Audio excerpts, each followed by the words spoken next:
Hello friends, आज हम बात करेंगे थ्री डायमेंशनल इको के बारे में। ये काफ़ी इंटरेस्टिंग और यूज़फुल चीज़ है। काफ़ी लोग हमसे पूछते हैं कि ये 3D इको 2D इको क्या है। लोगों को आजकल क्या है, मूवी देखते देखते 3D मूवीज़ की इतनी आदत पड़ गई कि लोग 3D 4D 5D 9D ऐसी बातें करते हैं। तो लोगों को लगता है कि यार 2D इको से तो अच्छा कुछ 3D होगा। जो 3D है वो हर लोग को नहीं यूज़ करते। आपके पास 3D की फैसिलिटी नहीं है क्या?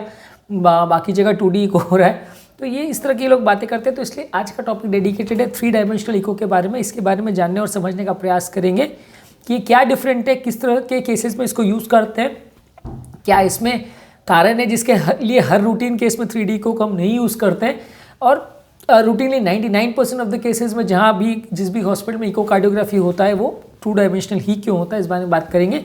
बेसिकली इकोकार्डियोग्राफी क्या है?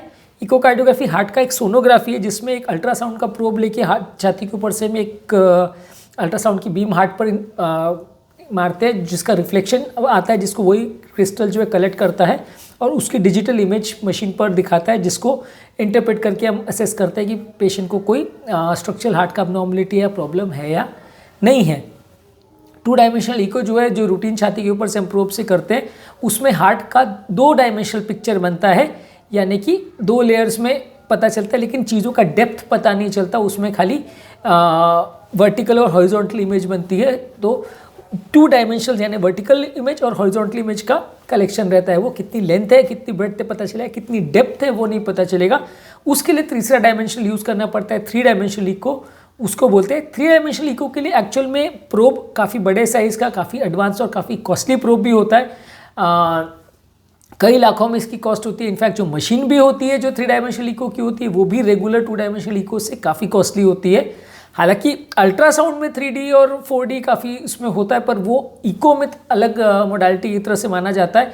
अल्ट्रासाउंड का जो 3 डायमेंशनल प्रोब है या टेक्नोलॉजी वो थोड़ा कंपैरेटिवली अलग है, इको में वो कंपैरेटिवली अलग है। इको में 3 डायमेंशनल जो प्रोब है और मशीन आती है वो कंपैरेटिवली काफ़ी कॉस्टली आती है, और ज़्यादातर इसमें 2 तरह के इमेज इंटरप्रिटेशन होते हैं, ऑनलाइन इंटरप्रिटेशन और ऑफलाइन इंटरप्रिटेशन। इसका मतलब ये है कि 2 डायमेंशनल इको में तो हम जैसे ही रिकॉर्ड करते हैं तुरंत मशीन पर इमेज आ जाती है और हम उसको इंटरप्रेट करके बना सकते हैं। पर 3 डायमेंशनल इको में मशीन का कई बार पोस्ट प्रोसेसिंग करना पड़ता है, इमेजेस को अलाइन करना पड़ता है, तब जाके एक प्रॉपर इमेज बन पाती है कि उसमें क्या पिक्चर आ रही है। इसलिए 3 डायमेंशनल इको को रूटीनली नहीं यूज़ करते। प्रिडोमिनेंटली द रीज़न ये है कि वो बहुत ज़्यादा कॉस्टली है। रूटीन इको के कंपैरिजन में बहुत ज़्यादा एक्स्ट्रा उसमें इंफॉर्मेशन नहीं मिलती है। कहाँ पे वो ज़्यादा यूज़फुल है एक्चुअल में, वो जहाँ अगर आपको कोई 3 डायमेंशनल पिक्चर चाहिए, जहाँ वाल्व की सर्जरी को प्रॉपरली असेस करना है कि वाल्व का पिक्चर को देखना है, वाल्व की 3 डायमेंशनल इमेज चाहिए आपको कि कहाँ पे क्लॉट है, कहाँ पे कचरा है, कहाँ वेजिटेशन है, सर्जरी कैसे प्लान करनी है, कौन से लीफलेट को आपको सर्जरी को दौरान प्रॉपरली ऑपरेट करना है। तो जो सर्जन को जैसा पिक्चर छाती खोलने के बाद मिलता है उस तरह का पिक्चर 3 डायमेंशनल इको में मिलता है, जो कि सर्जिकल पॉइंट ऑफ व्यू काफ़ी एडवांटेजेस है। कभी आपको अगर डिवाइस क्लोजर भी अगर करना है हार्ट का, यानी हार्ट में अगर बटन वाला प्रोसीजर भी करना है, खासकर अगर लेफ्ट एट्रियल अपेंडेज का या फोरामेन ओवल का अगर डिवाइस क्लोजर करना है, जो कि थोड़े कॉस्टली प्रोसीजर्स होते हैं। रूटीन ASD VSD के लिए भी थोड़ा एडवांटेज है, लेकिन उतना रूटीनली नहीं यूज़ होता उसके लिए। पर जहाँ पे आपको 3 डायमेंशनल पिक्चर की ज़्यादा ज़रूरत है ताकि आप मल्टीपल व्यूज़ में उसको असेस कर सको कि किस लेवल का छेद है, कहाँ पे और किस साइज़ का आपको डिवाइस यूज़ करना है, किस तरह से उसको प्लान करना है। वाल्व सर्जरीज के लिए खासकर इसको ज़्यादा यूज़ किया जाता है। रूटीन केस में इसलिए नहीं यूज़ किया जाता क्योंकि कंपैरेटिवली मशीन भी काफ़ी कॉस्टली होती है और इसके इमेज में कंपैरेटिवली एनालिसिस के लिए भी टाइम ज़्यादा लगता है, और जो इन्फॉर्मेशन रूटीन इकोकार्डियोग्राफी के लिए चाहिए 95% ऑफ द टाइम्स या 99% ऑफ द टाइम्स वो 2D इको से भी मिल जाती है, जो कि ज़्यादातर सर्जरीज और ज़्यादातर चीज़ों को प्लान करने के लिए यूज़ होती है। काफ़ी कंपैरेटिव एनालिसिस भी हुआ जिसमें ये पाया गया कि बहुत ज़्यादा एडिशनल फ़र्क नहीं पड़ता लॉन्ग टर्म रिजल्ट्स में, और बहुत ज़्यादा फ़र्क नहीं पड़ता उन केसेस को जिनमें 3 डायमेंशनल इको करके सर्जरी की गई और जिसमें 2 डायमेंशनल इको करके सर्जरी को प्लान किया गया या डिवाइस क्लोजर की गई। उसमें बहुत ज़्यादा हर केस में फ़र्क नहीं पड़ता। लोग कहेंगे कि भाई 3 डायमेंशनल अगर फैसिलिटी अवेलेबल तो हम वही यूज़ करेंगे क्योंकि ज़्यादा अच्छा है।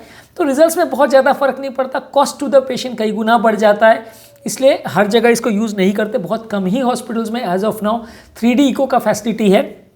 मेरी नॉलेज में आसपास बहुत बड़े किसी भी हॉस्पिटल में मैंने नहीं सुना कि 3D इको का फैसिलिटी है।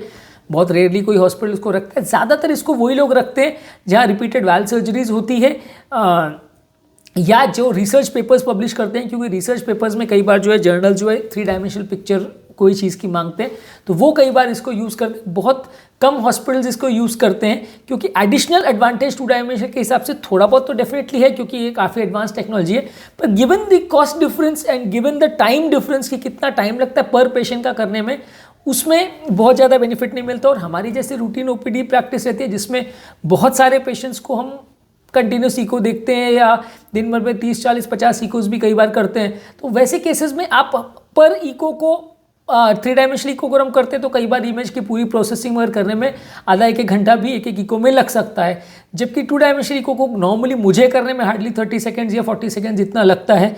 तो अगर कोई नया ऑपरेटर भी है जो पहली बार मतलब रिसेंटली को करना चालू किया है और या बहुत डिटेल कोई रिपोर्ट भी दे रहा है जिसमें सारे पैरामीटर सारे चीज़ों को असेस भी कर रहा है, तो 2-4 मिनट 5 मिनट में हो जाता है 2 डायमेंशनल इको। 3 डायमेंशनल इको में उसी चीज़ की प्रॉपर इमेज क्वालिटी इमेज देने में लगभग एक पेशेंट्स में आधा से 1 घंटा लगता है। अब अगर उसमें डेफिनेटली पेशेंट को कोई बहुत एडवांटेज हो या रिजल्ट्स में बहुत ज़्यादा फर्क पड़ने वाला हो तो ये करने का मतलब है, अदरवाइज उसको रूटीनली करने का कोई मतलब नहीं बनता। इसलिए ज़्यादातर हॉस्पिटल्स इसको नहीं रखते हैं क्योंकि इसमें बहुत सिग्निफिकेंट बेनिफिट नहीं मिलता है। ज़्यादातर रिसर्च के लिए और ज़्यादातर वैल्वुलर सर्जरीज़ के लिए कुछ स्पेसिफिक इंडिकेशंस में ही इसको यूज़ किया जाता है। ये डिफरेंस आज समझना ज़रूरी है। यदि इस टॉपिक को संबंधित आपके कोई कमेंट्स, कोई सजेशन है, कोई और टॉपिक्स पर आप चाहते हैं वीडियोस बनाएं, कोई पेशेंट रिलेटेड क्वेरीज है तो नीचे कमेंट सेक्शन में उनके बारे में बताएं, हम उन्हें कवर करने का प्रयास करेंगे। अंत में मैं डॉक्टर नवीन अग्रवाल तहे दिल से आपका शुक्रिया अदा करूँगा कि आपने इस टॉपिक को एंड तक देखा। जो लोग हमारे चैनल पे नए हैं उन्हें रिक्वेस्ट करूँगा कि चैनल को सब्सक्राइब करें। ऐसा करने से चैनल को कंटिन्यू करने के लिए हमें मोटिवेशन और इंस्पिरेशन मिलती है। जो लोग इस सारा कंटेंट को बहुत ज़्यादा डिटेल में नहीं देखना चाहते, ब्रीफ समरी या आइडिया चाहते हैं, उनके लिए रेगुलर बेसिस पे हम चैनल पे सारे टॉपिक्स का समरी या सेलिएंट फीचर्स को यूट्यूब शॉर्ट्स में अपलोड कर रहे हैं। आप ये सारे शॉर्ट्स भी हमारे चैनल पे प्लेलिस्ट में डिवाइडेड है, तो जो टॉपिक या वीडियोस पर आपको इंटरेस्ट है, जो बीपी, शुगर, कोलेस्ट्रॉल या heart attack, heart failure, angioplasty, जो स्पेसिफिक चीज़ आप देखना चाहते हैं या समझना चाहते हैं या जिस तरह की बीमारी आपको या आपके रिलेटिव्स को है, वो प्लेलिस्ट पर आप जाइए, उसको क्लिक करिए और आपको सारा डिटेल वीडियोस उसमें मिल जाएगा। तो आपको ज़्यादा रेलेवेंट डेटा और कंटेंट मिलेगा बिना ज़्यादा ढूंढने के लिए मेहनत करें।